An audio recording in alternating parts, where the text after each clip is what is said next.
Hello friends and enemies, welcome back to Happy For Now. It's me Isabel here with the first Romancelandia in like 2 months. Much needed break, much appreciated break. I feel very good, I feel much refreshed.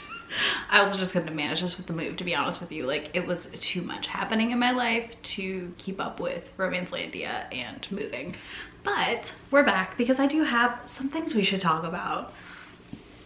First things first, we have like a new yearly tradition, I think, which is that every December the RWA does something. Literally, they cannot resist. This December, the president of the board, Laquette, stepped down, and so did some other members of the board. We don't know a lot about this, to be honest with you. I'm not a member, and I'm not an author, so I wouldn't be a member. But that means that like I don't have full details. I just know that the board stepped down, and it just feels like, okay, yet again in like December. It was like Christmas Eve again as well, I believe. Like, it was very close to the holidays yet again. I just said new tradition, so we'll see what happens. The other thing with the RWA is that a chapter workshop for RWA Online is hosting the former RWA president, Damon Swade, to have a talk for them. And if you're new here, he was involved in the original RWA fire that happened 2 years ago now, and had to be forced out of his position and would not step down. He also like just has some questionable things about him, including like still never pursuing Dream Spinner Press, who has been notorious for not paying their authors, but he was getting paid. But so he wouldn't pursue them through the RWA, like as the president, which is something that group exists to do, is to help the writers pursue legal funds and other things towards bad treatment of them as writers. But the chapter hosting them is also in the process of disaffiliating from the RWA. So who knows? It just seemed real weird that suddenly he reappeared, because we definitely haven't heard about him in a long time. But that's the only big RWA news. The other thing I want to talk about is Amazon. Surprising no one, I guess. I mean, I was a little surprised by this, I'm not gonna lie. But Ruby Dixon's books were briefly pulled from Amazon, which is wild, to be honest with you, because she's one of their biggest sellers. Like, she's a very popular author on Amazon, so her books were pulled from KU due to automated robots, basically. When you report a book on Amazon as having problems or that, I think after so many strikes, the like their robot automation for these procedures, similar to TikTok, if you're aware of that whole thing, will pull the book and say no more. So they pulled all of her books on like a Sunday. And then Ruby actually has been on KU long enough that she actually has a representative that she can reach.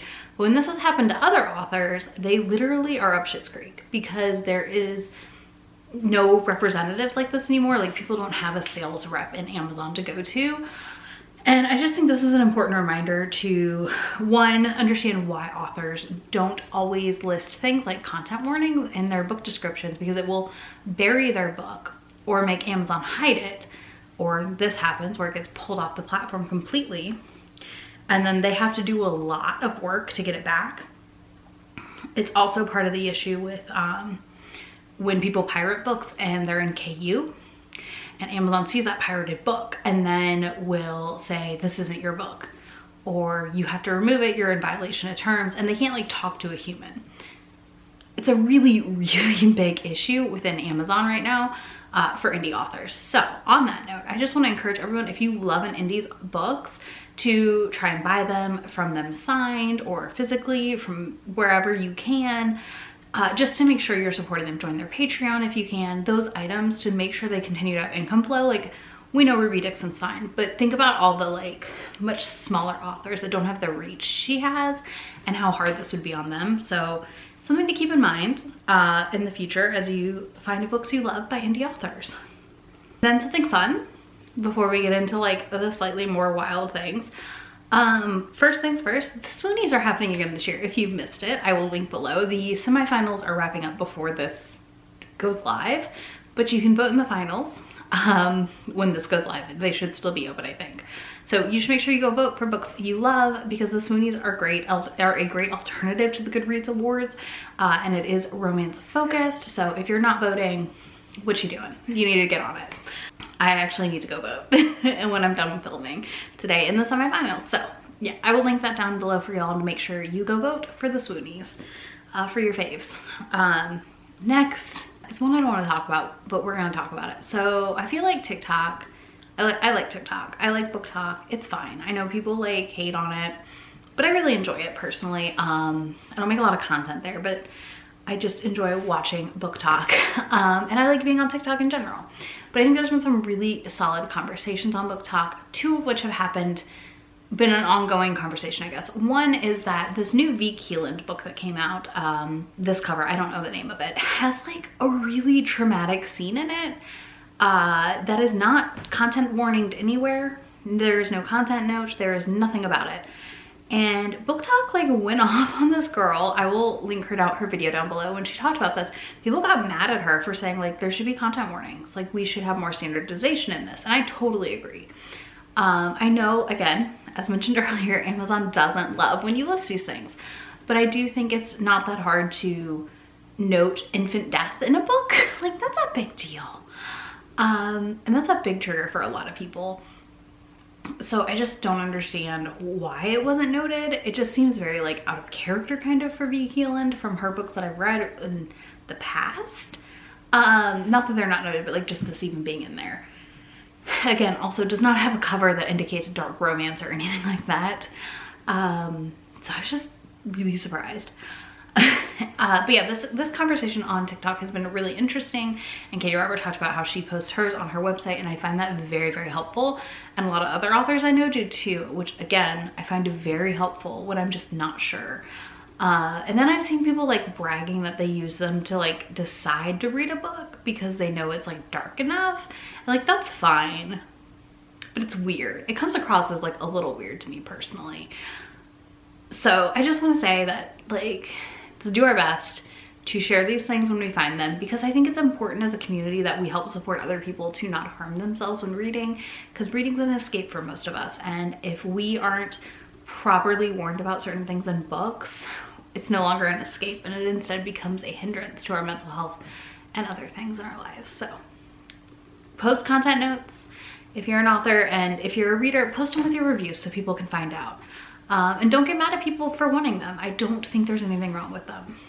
The other thing I want to talk about that also relates back to TikTok is the imbalance of power that occurs on TikTok between authors and reviewers or readers. So here's the thing. Like when it comes to all social media platforms, like there was a shit take from an author this week that was like, we should do a thing like reading drunk mean tweets, but it's reading bad reviews about your book with each other and like posting them. And I was like, ooh, this is a little sketch. I don't think it's wrong to say like, to do the quote tweets, like to promote your book, like this book had too much sex for historical. Those are fine, but you don't need to like reveal who things were. Does that make sense? You should be protecting the viewer, because you should be protecting the reviewer, because at the end of the day, the power imbalance here. You are an author, which what happened on TikTok is an author with 230,000 subscribers on TikTok. Got like, she duetted another TikToker that had like 1,000 something who said something snarky about one of her books. Once again, sending her massive following after this person who makes content who does not have a big following just said something snarky. I did not get to see these videos before they got pulled down, unfortunately. I'm very upset about it. I wish I did so badly, but I didn't. So we're just kind of going off of what I was able to gather from the people I know that did see the video. I will link to a video talking about it a little bit. But yeah, so she ended up like saying something snarky, the author duetted it, and then sent basically her fans after her. We also saw this happen earlier last year when there was a booktoker who was vlogging on TikTok her read of Hate by Tate James, and she complained about the main character, and Tate James duetted it or stitched it and then sent all of her fans after her, and this poor girl is just getting this poor reader is just getting attacked by fans of this author, and it's actually a reason I won't read Tate James.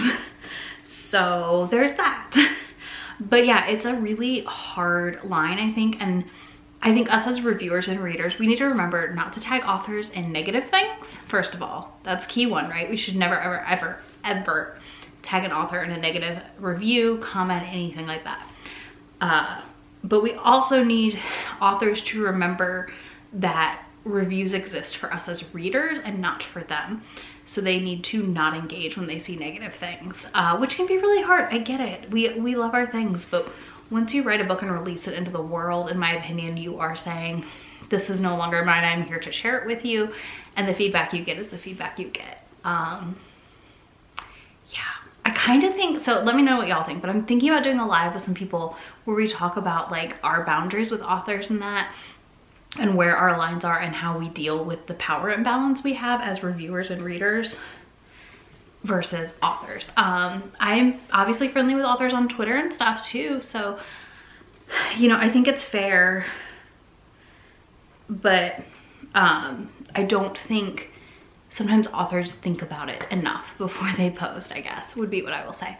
So that's it for the return of Romancelandia Monthly this month. It may be not monthly for a little bit. I'm still working on getting moved and settled into my new place, but let me know your thoughts on a live for this. And if you don't want to do that, you can leave me your favorite heart emoji again, because I'm just excited to be back, be able to cover some stuff. And let me know if you think I missed any news. I'm also gonna link to the Twitter bingo card down below for y'all to play along during the next godforsaken amount of year time that we're gonna just recycle conversations. Tell me I'm wrong, I know I'm not. Anyways, let's do that. And yeah, I will talk to y'all in just a few days. Bye. Already packing, come with me. I'm not really asking. We'll get away to a place where we don't know. About to see the world in action, what we can be. Life with no distractions. We'll get away.